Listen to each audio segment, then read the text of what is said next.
the Italian Football Podcast. So we'll start off with the big match in Naples from Saturday evening. Napoli against Juventus. Napoli win 2-1 in a fantastic second half performance from Napoli, and most importantly for Napoli, this is a huge win for their hopes of winning the Scudetto this season. In consecutive weeks, they've beaten Atalanta and now Juve. They're on 7 straight wins. And I would argue, Nima, that if Napoli beat Roma next week, they would have got rid of 3 of their really tough games for the second half of the season. I could argue that maybe that makes Napoli Scudetto favourites. What do you think? I think it's too soon to make them favourites. I think what is important is that they continue to win. And they continue to win, not the way they did before Christmas, where people correctly were criticizing them for, this isn't sustainable. This is very sustainable. They dominate teams. They just manhandle them. That second half, Napoli were just the way that if you compare the first half to the second half, Napoli comes out and just do everything they do quicker, with more intensity, at a higher rhythm. The pressing was cohesive and fast, and it happened at a much higher tempo, and Juventus didn't know what hit them, and they couldn't recover. They just outran, outfought, and Conte outthought Juve. It was wonderful to see how Lobotka dropped down in defense, with Rrahmani and Juan Jesus going wider, and then Di Lorenzo and Spinazzola stretching the pitch, Politano, Neres somewhere in the middle between wide and the centre, and again the dance in midfield with Anguissa running for 3 people in the middle, and Scott McTominay linking up with Lukaku, who was that equalizer is all Lukaku for me, because the way that he holds off 3-4, draws attention from and wins the battle from 3-4 Juventus defenders, is how that space is created for Anguissa to equalize. And then they just kept on drumming. They just kept on going. It was like they put Juve through the ringer, and just relentlessly, systematically. And again, we see a Napoli that goes a goal down, but it doesn't faze them. It doesn't bother them. It has absolutely no impact on them. They know what they need to do. They know who they are. They believe in themselves, and they just do everything they do, but at a higher tempo, and turn the screws on. And that's another thing at this point in the season, usually with Conte teams, and this is what I meant when I said before Christmas that, well, let's wait, because after Christmas is usually when Conte teams kick in. It's the physicality. They look fresher than everybody else. And it's not strange that they look and they are fresher physically than everyone else, given that they only play once a week. They only got the Serie A. But the fact that Conte is continues to be able to keep his squad fresh mentally and physically at this decisive moment in the season is why he has twice before, when playing once a week, won the league in the Premier League and the Serie A. And it was just fantastic. They just dominated Juve. It was The second truly, half was brilliant. They were possessed second half. I mean, first half will come to Juve after. Juventus were the better team, tactically, for sure, technically, and physically. All 3 areas, they were the better team in the first half. The second half, Napoli, there was only one team on the pitch in the second half, and yeah, that physical aspect definitely plays into it. Although I want to look at the other things that went wrong for Juve when we talk about Juve, but maybe Juve did start to tire in the second half because they played in midweek, and I'm sure that is part of it, and that's why Napoli do have such a big advantage, because they had a week to prepare for this game, and the physical difference in the second half. I mean, it was so apparent. But also, and this comes down to Conte, and the praise that we have to give Conte is that whatever Conte said at half time, this is what makes him so special. He's able to get a response out of his players. They didn't play particularly well in the first half, and he is. I mean, everything that he said and his players said after the game is the way that they're all fighting for him. You can imagine what he said to them at half time. You've got to go out there. You got to want, if you want to win, you got to fight. You got to run. You got to win every duel. You got to, and that's exactly what they did in the second half. And look at Conte's quotes after the game. He even used the word leader. Whoever is a leader must do the most with what he has. I have a group of guys who follow me blindly and believe in work. They have grown exponentially. Not everything comes by divine grace, but with work. The others are more beautiful and fragrant. We play European football. So, it shows that, that is what he is demanding from his players. And Spinazzola says, with Mr. Conte, there is never a day of rest or recovery. He makes us run and go at our best always. And I love this quote: the day we run the least is the day of the match. When we have fun. I love that quote. That's beautiful. Like their day off is the match. It's brilliant. I think that, listen, what Conte is getting out of it, and this is the difference also between him and Thiago Motta, and this is a criticism of Motta. Like with Motta, I don't want to become the whole English journalist here that the person that shouts the most on the touchline is the better manager, because that's kind of the English way of thinking. But there is some element of truth there. Like, look at the difference between the manager. Look at the way that Conte, like Inzaghi, rants and raves and he demands, and Conte so demands, and that gets the players play with life because they respond to that, and that's what a leader does. And with Motta, he's all calm and collective, even when they're 2-1 down, and he can't get a response out of his players.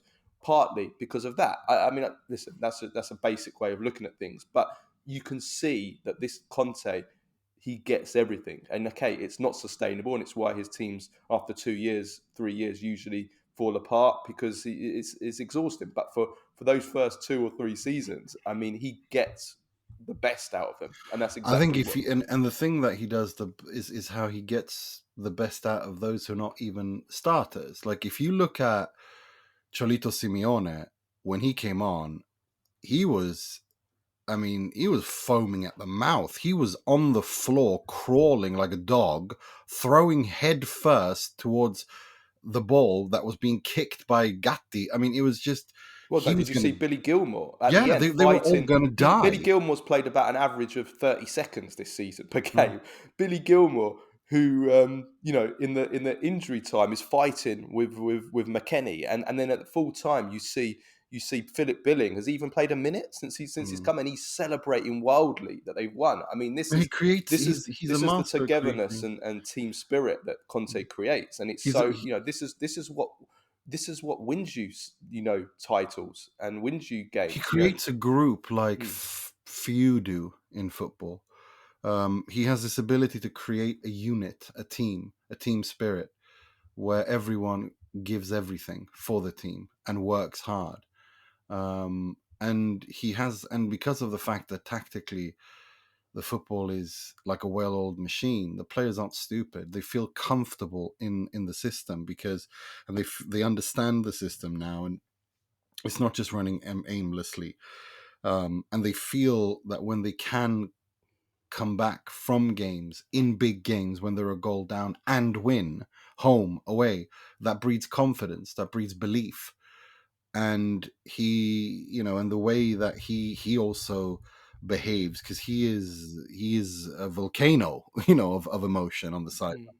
No, I mean, also, he's done this losing Victor. He's done this season, losing his 2 best players, Victor Osimhen. I mean, don't get me wrong, playing once a week is a huge advantage, right? And I'm sure next season, I think Napoli, they'll need to do some really good business in the transfer market. I think they might struggle a bit next season. Yeah, me too. But what he's done, having lost his best 2 players, Victor Osimhen and Kvicha Kvaratskhelia, these 2 superstars, let's be honest, Kvicha Kvaratskhelia, mid-season, in such chaotic circumstances off the pitch due to incompetence above his head on both players, and it's been chaotic and it's been very public, both of them. The way that he's managed to override that and do what he's done is incredible. And even for this game, they're without Buongiorno and Oliveira. They have to play Juan Jesus and Spinazzola. I'm looking at that before the game, and I'm thinking, Juventus or whoever the opponent is that is a real chance to target that area. That looks weak to me. and so it's incredible, really, what he's done with what he has available and with the circumstances. I thought Spinazzola was brilliant in this game. I thought after Anguissa, I thought he was the best player on the pitch. He was rolling back the years, some incredible dribbles, and he was beating McKennie for fun. And then Anguissa, the guy he's turned him into a beast, and he scores again. But as well as the kind of the mental aspect and what he's psychological aspect of what he's brought Conte, tactically, and this was apparent in this game, but it's been apparent all season, is he was targeting Juve's fullbacks in this game. That was a clear tactic for me. Juventus fullbacks are weak on crosses, and they were putting lots of crosses into the box. That's how the equaliser came on McKennie, targeting McKennie, and Cambiasso is weak on the other side as well. We're putting a lot of crosses onto it, so that was tactical. But also, like, just generally, the number of players Napoli get in the box on crosses all season, or especially like in the last couple of months or so. They're getting 5 or 6 players, and there's a lot of big guys. Lukaku, Anguissa, and McTominay. These players are so good in the air, so dangerous from the air, and that's why they're starting to score a lot of goals. You compare that to say Juventus, who 1 or 2 players are in the box every time they put a cross in, and they don't even really have much of an aerial threat on those crosses from their midfield and attack upwards.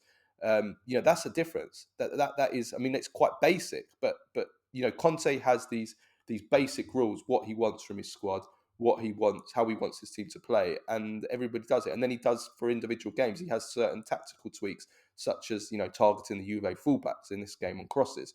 So that's why it's all working, and it was great. And I think individually, like I said, I think those were the key ones for me: Anguissa, Spinazzola, and then I thought Lukaku. He played the role that he's been doing. And I thought Politano was pretty good as well. He caused Cambiasso. It's very funny with Politano, given that the last 2 coaches that Napoli have had, are coaches that discarded Politano at Inter. He struggled under Spalletti, and they didn't get along. Well, he wins a Scudetto under Spalletti. Then Conte comes, and he doesn't want him, gets rid of him. And now he's finding him at Napoli, and he's actually working really well there. It's like, it's very, very funny to me, just as a note, how Politano couldn't work with them at Inter with Spalletti or Conte, but at Napoli everything's great. It's it's a funny little anecdote there. But no, look, just the tactical aspect of it, stretching the pitch. When Lobotka drops deep and the 2 centre halves in the back 4 move out to right and left centre back, and you have the full back going as wing backs, you have the wingers becoming some sort of inverted wingers, creating a numerical advantage there. You have a Lukaku who's the best in the world still with his back against the goal, holding off defenders. No one gets near him, and he's also looking much more energetic and dynamic now at this point in the season, and fitter. And then you have the midfield with Lobotka, with Anguissa, who is everywhere. He's a tuttocampista, and McTominay as well, and they just outrun and dominate and create advantages, numerical advantages, overloading, overlapping, and just putting the work in is just so interesting. And that's why that's what he did against the Juve fullbacks, because he basically knew that he could overload and dominate them and create, give his wingers and wingbacks time for crosses. And if you got Lukaku dragging players out of position, and you got Anguissa and McTominay running in from behind with space, well, that makes it really, really difficult to defend against. Again, it's for sure. Now it's the transfer market. Big last week of the transfer window, but what has happened here is, we'll see what happens. They need a replacement for Kvaratskhelia. So Garnacho and Adeyemi, they're in negotiations for both. They're hoping to get one or the other. Obviously, Garnacho is the priority, but they also, they want another central midfielder and defender as well. I think, listen, Conte has basically, with these 2 wins, that's given him the authority to basically say, now give me what I want and let me win the Scudetto, because he's put himself in that position. So, we'll see what happens in the last week, but Conte's in a strong bargaining position, put it that way, when it comes to buying a player. But